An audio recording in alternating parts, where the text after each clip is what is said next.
आंबेडकर आपल्याला मार्गदर्शन करतील। सब आंबेडकर संघर्ष करो, हम तुम्हारे साथ हैं। सब आंबेडकर संघर्ष करो, हम तुम्हारे साथ हैं।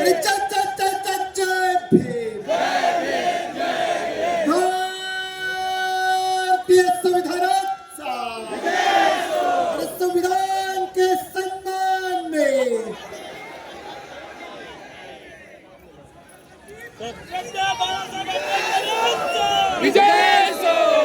मंचावरती उपस्थित सर्व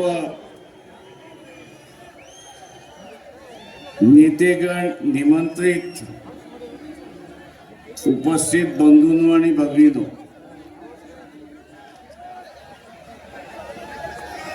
वेळेचा अभाव आहे याची मला कल्पना आहे।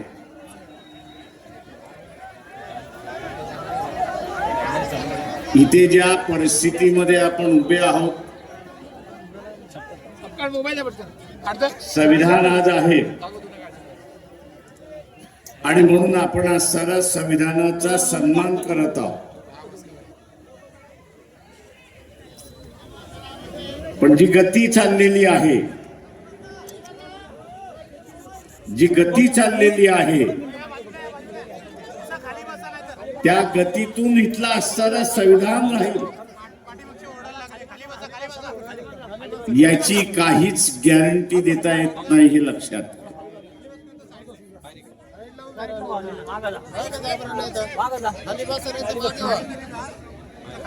इथली काहीच गॅरंटी देता येत नाही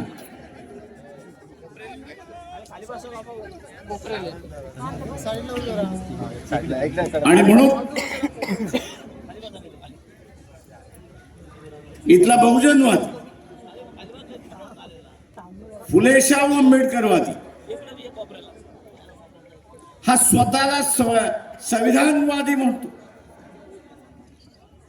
आज त्याच्यावरती जबाबदारी आलेली आहे की त्यांनी या संविधानाच्या संदर्भात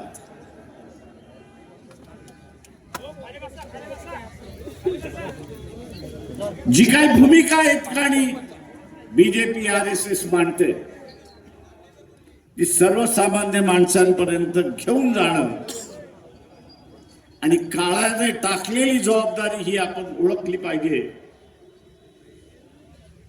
की आज विरोधी पक्ष शिल्लकच राहिलेला नाही। कदाचित विरोधी पक्ष शिल्लक राहिला असता तर त्यांनी नकली प्रश्न उपस्थित केले नसते, तर त्यांनी असली प्रश्नाला हात घातला असता, हे लक्षात।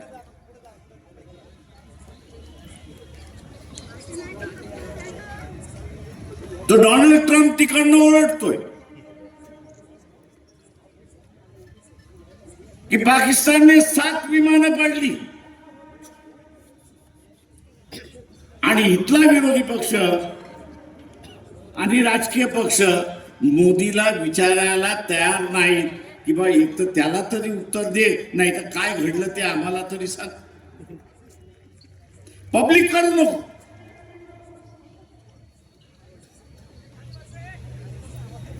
म्हणजे मान्यता प्राप्त राजकीय पक्ष आहे,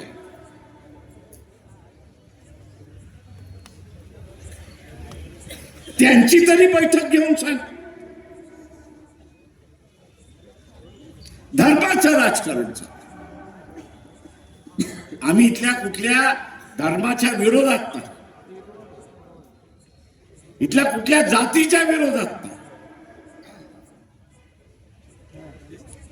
पण जग हे अजूनही हिटलरशाहीला विरोध करतोय, हे आपण असताना लक्षात। माझं मोहन भागवत यांना असताना विचारलं, तुम्ही इटलीच्या असताना मुस्लिम,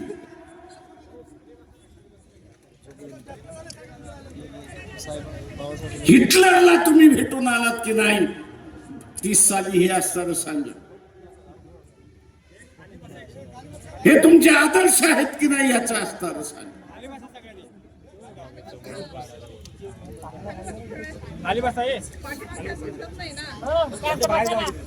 आणि एका काळी आणि आजही बैठकांमध्ये हिटलर आणि मुसोलिन हा आमचा असताना हिरो आहे म्हणून म्हटलं. दुसऱ्या महायुद्धाचा जनक होते तर हिटलर होता आणि मुसोलिन होता.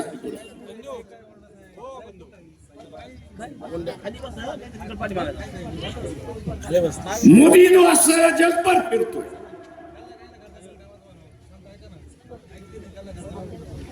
आणि जे भारतीय बसलेले आहेत इतर देशांमध्ये त्यांच्या सभा घेतोय.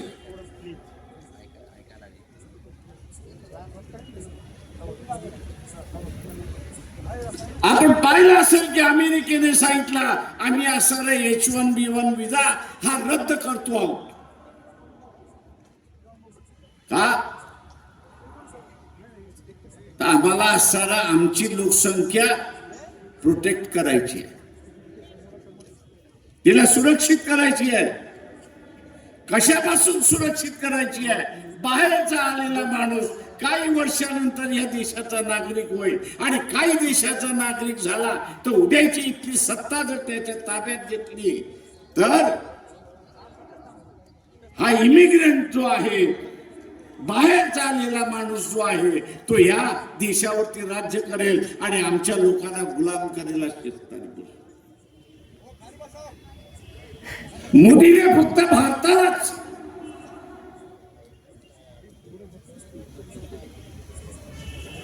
नुकसान पोचवलेलं नाही, भारतालाच नुकसान पोचवलेलं नाही, तर त्यांनी जे भारतीय इतर देशामध्ये राहिलेले आहेत त्यांना त्या देशातून हकालपट्टी करण्याची परिस्थिती आणून त्या ठिकाणी ठेवली. उद्या त्यांची हकालपट्टी झाली तर इथे आल्याशिवाय राहणार नाही आणि तुम्ही आम्ही सगळे जण मग त्यांना पोसायचं कसं याची चिंता आपल्याला त्या ठिकाणी. जगभर मोदी फिरला.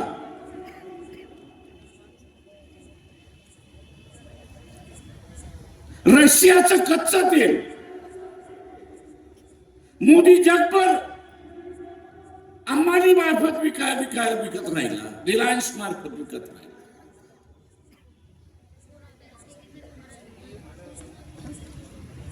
पण जे काय 12 दिवसाचं युद्ध भारताचं झालं, 4 दिवसाचं युद्ध झालं असं म्हणा, पाकिस्तान बरोबर एक देश तरी तुमच्या बरोबर उभा राहिला का? इथल्या मनोवादी हिंदुत्वाला विचारतो, एक देश तुमच्या बरोबर उभा राहिला का याचा असणारा खुलासा करा. आज हे काही नाही. का नाही? तर या देशाला आता खतरा म्हणून समजल्या जात हे लक्षात घ्या.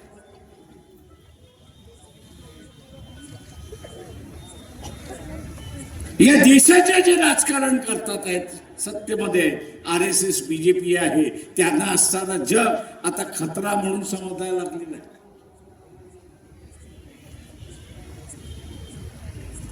खतरा म्हणून त्या ठिकाणी समजायला लागलेले आहेत आणि म्हणून एकही देश मित्रत्व करायला तयार नाही अशी परिस्थिती.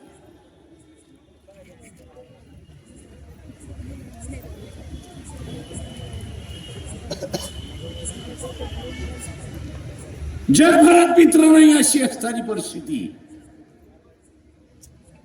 आणि आर्मी चीफ एका बाजूला म्हणतोय की 3 महिन्यामध्ये या ठिकाणी युद्धाचे दुसरं आपल्याला तोंड द्यावं लागेल.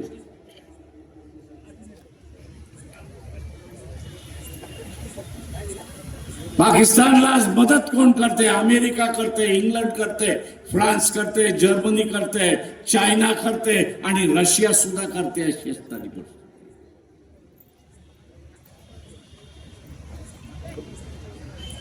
रशियाला स्वतःचं युद्ध जिंकायचं असेल तर चायनावरती अवलंबून राहावं लागतं आणि चायनाला अरुणाचल प्रदेश हा आपला प्रदेश आहे, मूळ सिद्ध करून घ्यायचे आणि ते भाग घ्यायचे. आज इथे धर्माची भांडणं चालली आहेत, जातीची भांडणं लावायचं चाललंय.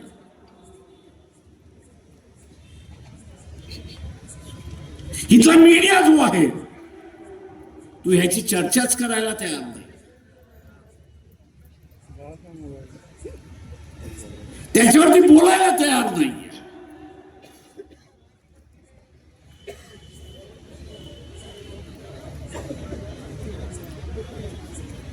आणि दुसऱ्या बाजूला आपण असं बघितलं तर या देशातले राजकीय पक्ष संपवण्याचा भाग चालला.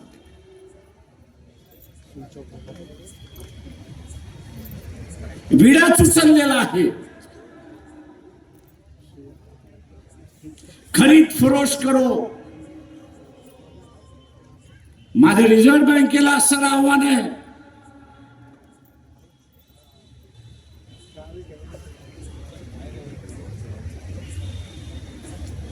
की मोदीने असताना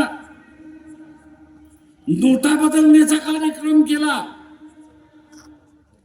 त्यावेळेस सांगण्यात आलं की 16 लाख कोटी अशा काहीतरी नोटा होत्या. आणि रिझर्व्ह बँक स्वतःच सांगते की आम्ही असताना फक्त 15 लाख अमुक कोटी नोटा पुन्हा छापल्या. अरे हे त्या 1 कोटीचा असताना 1 लाख कोटीचा असणारा जो फरक आहे नोटांचा तो गेला कुठे?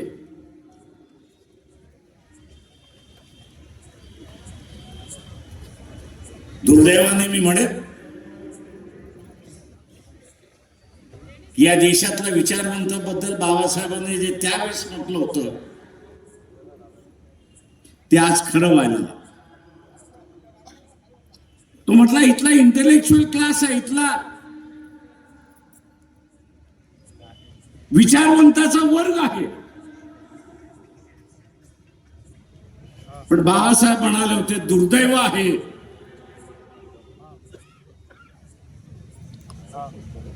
की ऑनेस्टी जी आहे, प्रामाणिकता जी आहे ती मिसिंग आहे, ती नाहीच आहे.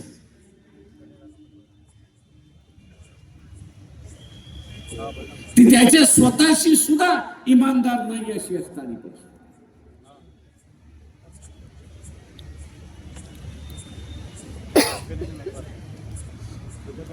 आणि म्हणून जोपर्यंत हे संविधान आहे तोपर्यंत आपण असणारा देश म्हणून जिवंत आहोत हे असताना लक्ष.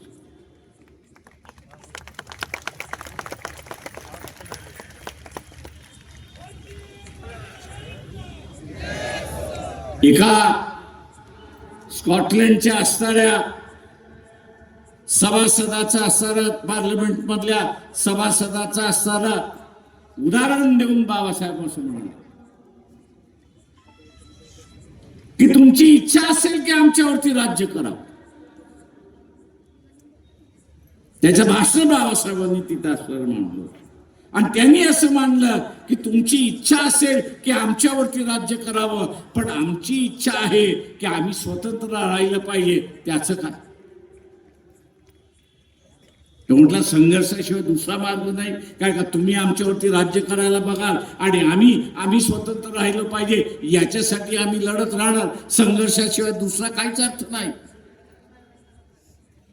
ए मोहन भागवत आवाहन करतो तुला की जे संविधान बदलतोयस ते म्हणतोय, जे संविधान बदलतोयस ते म्हणतोय 15 दिवसामध्ये तुम्ही दाखल केलेलं असणारं संविधान या देशामध्ये चर्चेला सुरुवात करा. हे बाबासाहेबांनी लिहिले म्हणून आम्ही म्हणत नाही.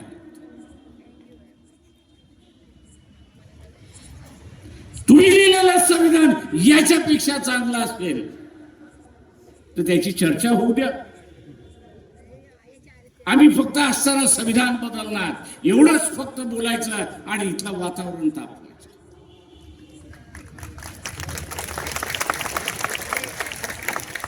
आम्ही संविधान बदलणार एवढंच म्हणायचं आणि वातावरण तापवायचं.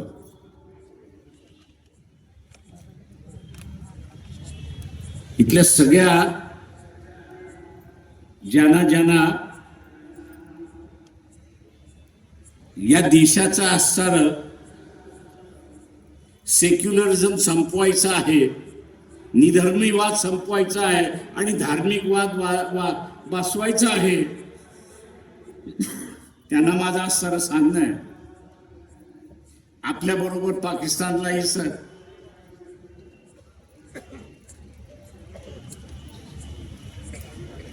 आपल्या बरोबर पाकिस्तानलाही स्वातंत्र्य मिळालं. ईस्ट पाकिस्तान, वेस्ट पाकिस्तान 80% दोन्ही भागातली जनता ही मुस्लिम धर्माची होते. धर्म हा त्यांचा आधार होता. पण 71 मध्ये 70-71 मध्ये वेस्ट पाकिस्तानने ईस्ट पाकिस्तान वरती अत्याचार केले. त्यांची असणारी लोकशाहीतली मेजॉरिटी त्यांनी असणार स्वीकारली नाही. युद्ध झालं, नवीन बांगलादेश निर्माण झाला. नवीन बांगलादेश या ठिकाणी निर्माण झाला. ताज उदाहरण आपल्याकडे आहे की धर्माच्या आधारित राष्ट्र हे कधी टिकत नाही. धर्माच्या आधारित राष्ट्र कधी टिकत नाही. राष्ट्र हे टिकतं समतेच्या जोरावरती. राष्ट्र हे टिकतं स्वातंत्र्याच्या जोरावरती. राष्ट्र हे टिकतं बंधुत्वाच्या जोरावरती, सन्मानाच्या जोरावरती. धर्मावरती टिकलेलं नाही. आणि म्हणून चॅलेंज आहे की आणा तुमची संविधान जे लिहिलं असेल खुलेआम त्याची असणारी चर्चा करू. आणि ते आणू शकत नसाल,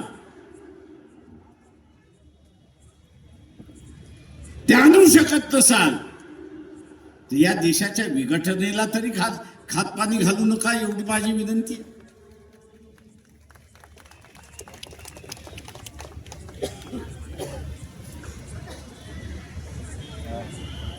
वैचारिक भांडण हे वैचारिक भांडण आहे. आज वैचारिक भांडणाचं युद्धामध्ये दिसतंय. दोनदा युद्ध थांबवली मी.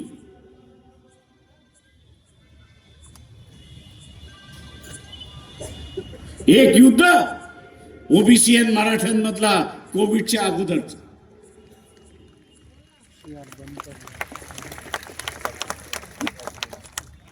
ओबीसी आणि मराठ्यांमधला कोविडच्या अगोदर. आणि आता पुन्हा असणारं भांडण, यात्रा काढली नसती तर पुन्हा असणारा दोघांनी एकमेकांची घरदार जाळली असते आणि संसार उद्ध्वस्त झाला. नामांतरामध्ये घर उद्ध्वस्त झालेला मी स्वतः माझ्या डोळ्याने पाहिलं. त्यात उद्ध्वस्त संसार ज्यावेळेस होतात त्यावेळेस त्याच्या भावना काय असतात हे आपण लक्षात. आणि हे उद्ध्वस्त करण्याचं धोरण कोणाचं आहे, दुसरं तिसरं कोणाचं नसून हे असणारा RSS BJPचं हे आपण लक्षात.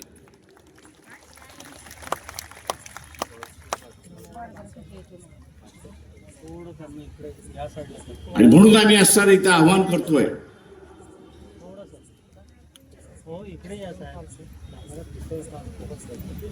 आणि म्हणून इथलं असणारं आव्हान आहे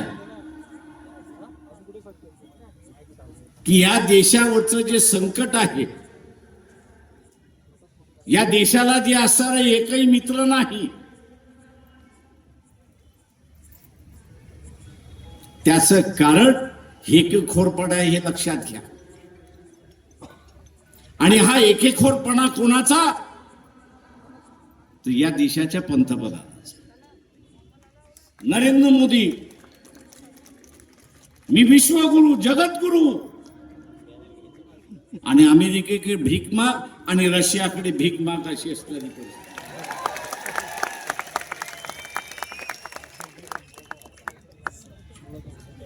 आणि ते मग म्हणतात ठीक आहे इतर वेळेस तू हो जगद्गुरु विश्वगुरु, युद्धाच्या वेळेस तू आमच्याकडेच येशील ना.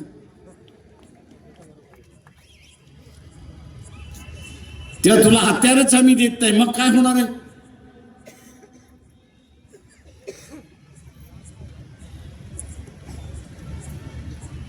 इथल्या असणाऱ्या सनातनवाल्यांना विचारतो, उद्याचं युद्ध झालं आणि अमेरिका असेल, इंग्लंड असेल, फ्रान्स असेल, जर्मनी असेल, रशिया असेल, चायना असेल, हे जर पाकिस्तानला हत्यार देणार असेल तर तुम्ही टिकणार आहात का.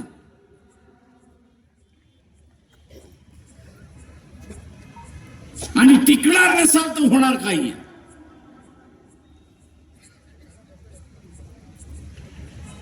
ज्याची चर्चा या ठिकाणी केली जात नाही ती म्हणजे भारत हा जगातला सगळ्यात मोठा मार्केट आहे, लक्षात घ्या. बाजारपेठ आहे आणि या बाजारपेठेवरती सगळ्यांचा असणारा डोळा आहे.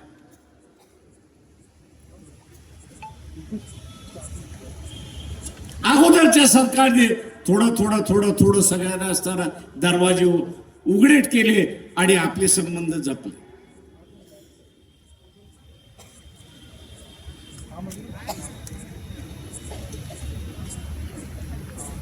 आत्ताच्या असणाऱ्या परिस्थितीमध्ये बाजारपेठ कोणाला नको आहे.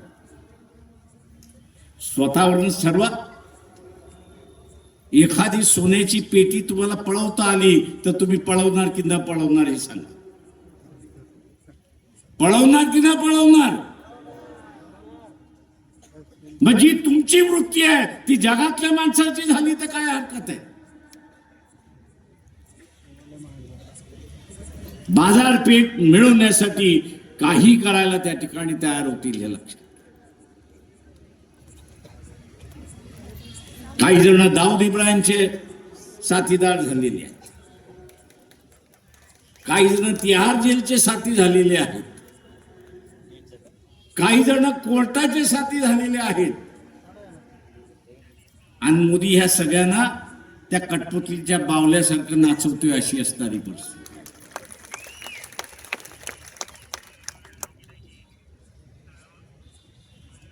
काही दिवस तमाशा व्यवस्थित चालला, पण आता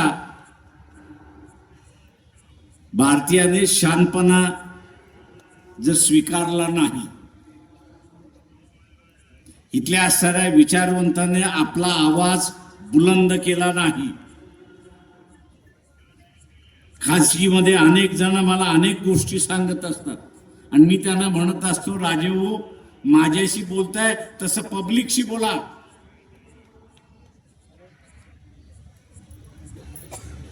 ते म्हणतात कसं काय प्रकाश पब्लिकशी बोलायचं, बसलेला आहे ना. म्हटलं कोण. म्हटलं नरेंद्र मोदी. ते म्हणतात म्हटलं नरेंद्र मोदी ह्या देशाचा नोकर आहे हे पहिल्यांदा लक्षात. काय प्राईम मिनिस्टर, तो जगासाठी भारताचा प्राईम मिनिस्टर आहे आणि ते आम्ही मानतो. पण ह्या देशाच्या नागरिकासाठी तो एक नोकर आहे हे असताना लक्षात. सत्ता ही खऱ्या तुमच्या हातामध्ये. सत्ता ही सर्वसामान्य माणसाच्या हातामध्ये आहे. पण तोच जर चिरीमणीमध्ये विकत गेला, जुनी म्हण होती राजा तशी प्रजा. आता फक्त उलट झालेलं आहे.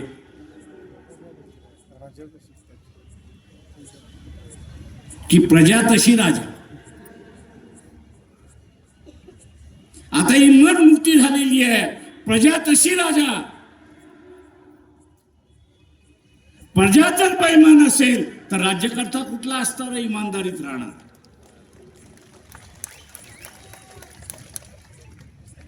प्रजा जर बेईमान असेल तर राजा कुठे इमानदार राहणार आहे. त्याच्याही अंगात येते, तसं नरेंद्र मोदीच्या अंगात येले. आणि तो म्हणतो डोनाल्ड ट्रम्प कोण, तो म्हणतो पुटिन कोण, तो अमुक म्हणतो कोण. आता डिसेंबरला त्यांनी असणारा पुटिनला बोलवलंय, 5 तारखेला येईल. आणि आम्हाला हे हत्यार दे, ते हत्यार दे, ते हत्यार दे, असं रडत रडत त्या ठिकाणी बसतात.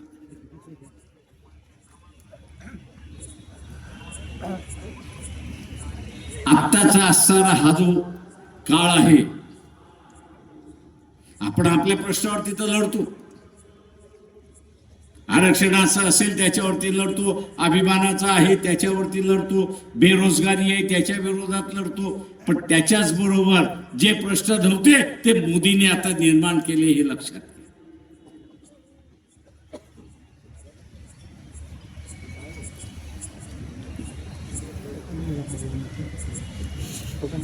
मोदींनी निर्माण केले हे आपण असं लक्षात. पहिल्यांदा मी असं म्हणालो, या देशाच्या लोकशाहीने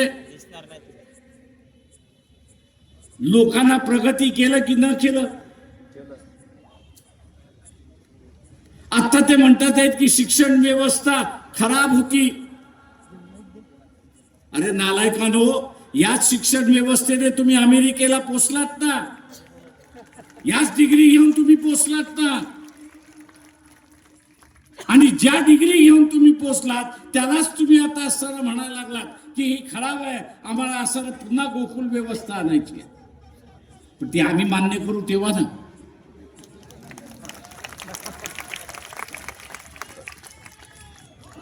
जुन्या गोकुळाची तुम्ही जर व्यवस्था केली तर इथलं 70% लोक ही शिक्षणच घेऊ शकत नाही, अशी परिस्थिती.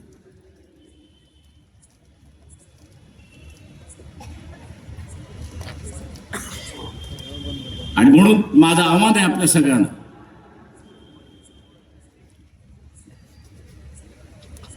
की या देशातली विरोधी पक्षाची भूमिका, या देशातली विरोधी पक्षाची भूमिका ही आता वंचित बहुजन आघाडीच्या खांद्यावरती आलेली आहे. पण मी म्हणालो तसं खांद्यावरती आलेली आहे, वंचित बहुजन आघाडीच्या मतदारावरती आलेली आहे.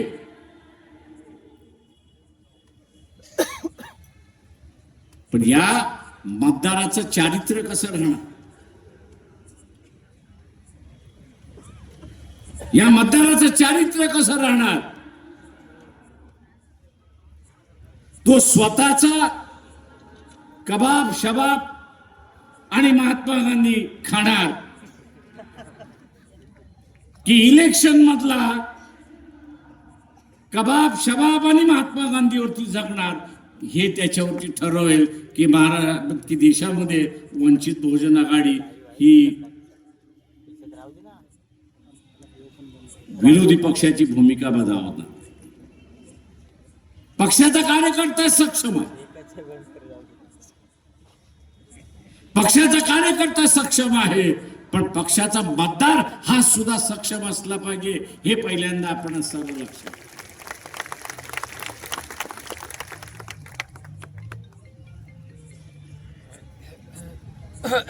पक्षाचा मतदार हा सुद्धा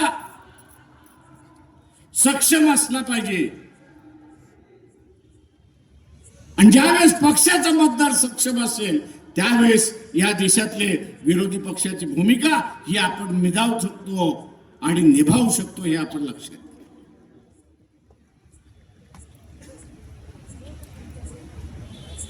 माझं आव्हान आहे आपल्या सगळ्या, काश्मीरमध्ये ब्लास्ट झाला, चुकीचं, ज्याने कोणी केले त्याला असताना सजा झाली, ज्याने कोणी केले त्याला असताना सजा झाली. पण त्याच्यामुळे असताना सगळे काश्मीरी टेररिस्ट आहे असं जे संबोधनाला लागलेलं आहे सरकार, हे चुकीचं. मी असताना विचारतोय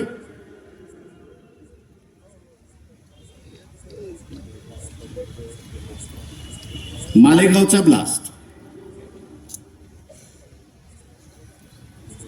याच्यामध्ये कुठल्या संघटनेचं नाव होतं, कुठल्या व्यक्तींचं नाव होतं? मध्ये व्यक्ती ज्या समाजाच्या होत्या तो अख्खा समाज तुम्ही असताना म्हणणार आहे की टेररिस्ट आहे?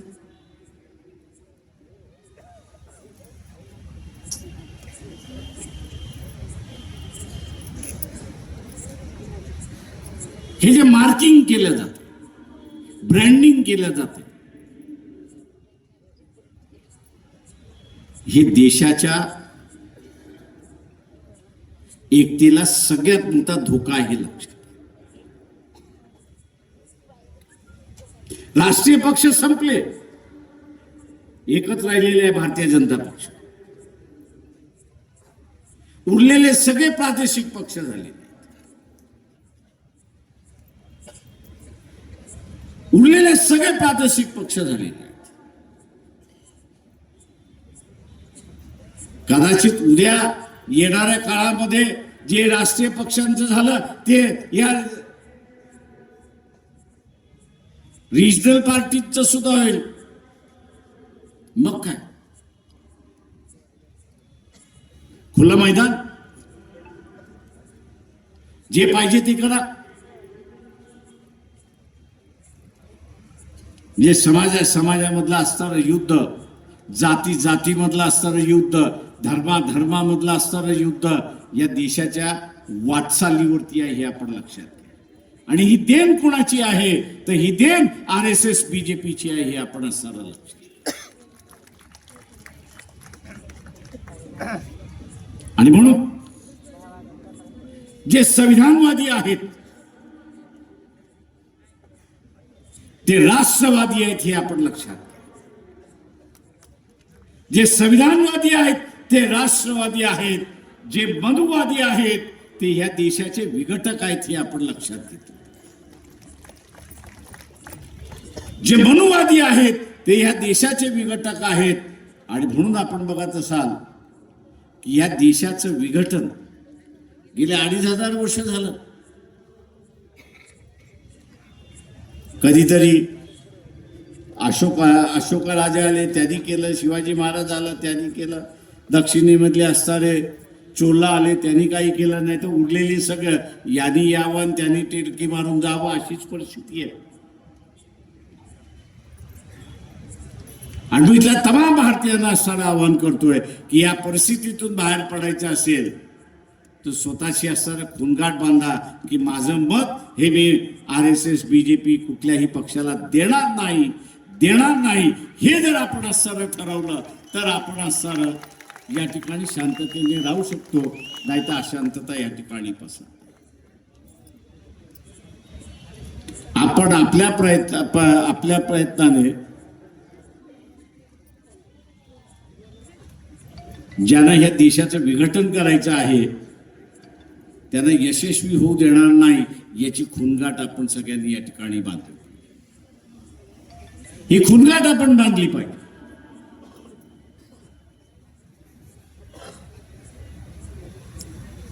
RSS म्हणते की आम्ही असताना ब्रिटिशांच्या अगोदर आला असं.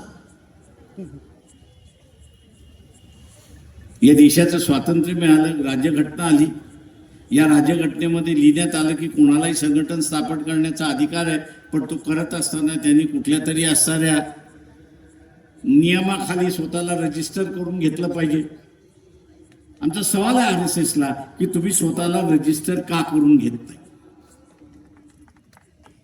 साधं गणपतीचं मंडळ आणि उत्सव स्थापन करायचा असेल तर तिथली सगळी माणसं उठतात आणि चॅरिटी कमिशनरच्या ऑफिसमध्ये जाऊन तिथला फॉर्म भरतात, टेम्पररी रजिस्ट्रेशन घेतात. कशासाठी? तर सरकारने सांगितलंय की इथं असणारा उत्सव साजरा करायचा असेल तर तुम्हाला असणारा चॅरिटी कमिशनर रजिस्टर झालं पाहिजे, जमा वजा खर्च तुम्ही त्यांना दिला.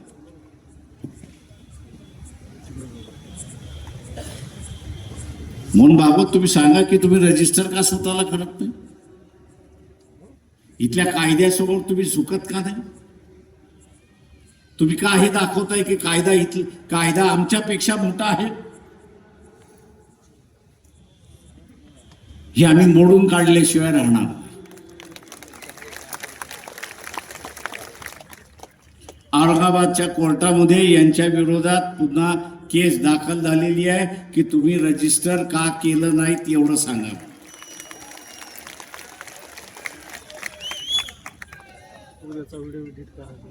तुम्ही रजिस्टर करून घ्या, आमचं भांडण मिटलं. तुम्ही रजिस्टर केलं नाही तोपर्यंत आम्ही तुमच्याशी भांडण. आणि टोकाचं भांडण करावं लागलं तरी आम्ही ते टोकाचं भांडण त्या ठिकाणी करू.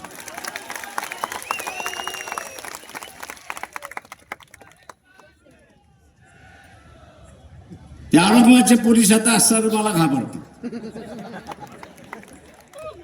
त्या मी त्यांना असं म्हटलं की याच्यामध्ये तुमची साक्षी मी घेणार की तुम्ही असणारा जी संघटना रजिस्टर्ड नाही त्याला पोलीस प्रोटेक्शन कसं दिलं तेवढं सांग. तुम्ही पोलीस प्रोटेक्शन कसं दिलं तेवढं सांग. आणि म्हणून माझं आव्हान आहे आपल्या सगळ्यांना की एक जबाबदारी आपल्या पुढे येऊन पडलेली आहे आणि ती जबाबदारी पार पाडायची असेल तर आज जी उपस्थिती आपण आज शिवाजी पार्क मैदानामध्ये दाखवलेली आहे तीच उपस्थिती आपली जे इलेक्शन चाललेलं आहे त्याच्या मतपेटीमध्ये सुद्धा दिसलं पाहिजे हे लक्षात घ्या. सभेतून आपण एक सुरुवात केली पण तिला संपवायची असेल तर ती मतपेटीतून संपते हे असणारं लक्षात घ्या.